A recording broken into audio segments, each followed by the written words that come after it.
I want to bring in ABC News executive editorial producer John Santucci for more on this. John, how significant is it that Trump has now been named an unindicted co-conspirator in 2 more cases? It's just remarkable, right? We would think that Donald Trump is done with being added to any of the caseloads around the country. But the remarkable thing here is that Donald Trump, obviously we know what happened in Georgia, but to think that he's part of another case that we just learned about last night in Arizona is remarkable. And, take aside for a second Donald Trump, to think that his top advisors, his allies, Rudy Giuliani, Mark Meadows, Boris Epshteyn, who, Diane, just to, it's not a name not familiar to most of our viewers, this is a person that has worked for Donald Trump since the 2016 campaign, again in 2020, brief stint in the White House. He's currently the person that is coalescing a legal team for all the different Trump cases, and he's still on the Trump payroll. One of the other people that was indicted in this case, Christina Bobb, she was working on some of the cases that involved Trump over the last year. She just left the Trump campaign, not saying goodbye. She just joined the RNC, which obviously has gone through a huge takeover by Team Trump.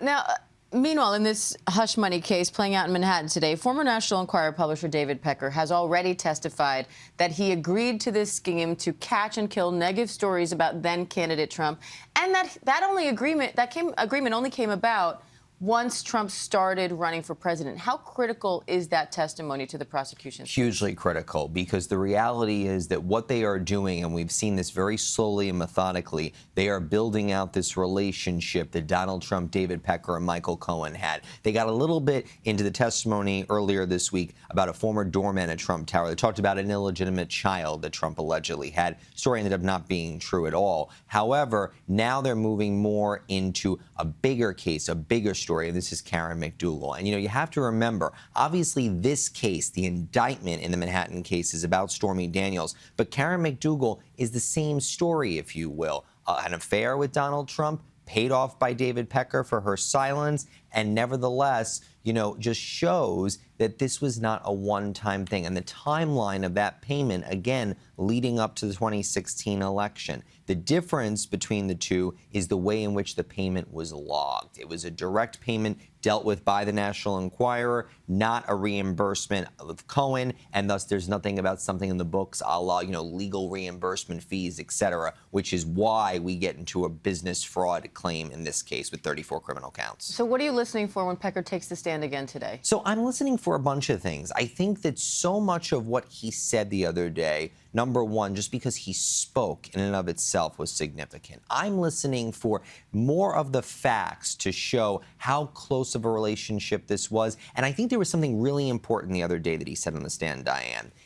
Anytime I heard something about Trump or the family, we all had a deal. I picked up the phone and called Michael Cohen. And then we would come over and we'd talk about how we would do this. And he talked about how it would be once a week occasionally. Then it became every day. We have not gotten yet to the heart of the campaign. We haven't gotten to the fall of 2016 where so much happened. That's what I want to see, the intensity. Did it pick up? Certainly seems like it did. And, John, I'm out of time, but quickly, we're also awaiting a ruling on former President Trump potentially being held in contempt for alleged gag order violations. What's the latest on that? We're waiting. So this is going to be something that Judge Merchan will probably just post to the docket. We don't think we'll see it in open court, but nevertheless, it's possible. The reality is Donald Trump right now, prosecutors want a $1,000 fine per violation. They have formally filed 10, mentioned 11, so could be a $10,000 fine. Or, as we know from our reporting, the Secret Service had conversations that if Donald Trump was held in contempt of court and put in jail for a small period of time, they're ready if that happens. Remarkable if it does. All right, John Santucci, thank you. And we will be following the story and those Supreme Court oral arguments all day long.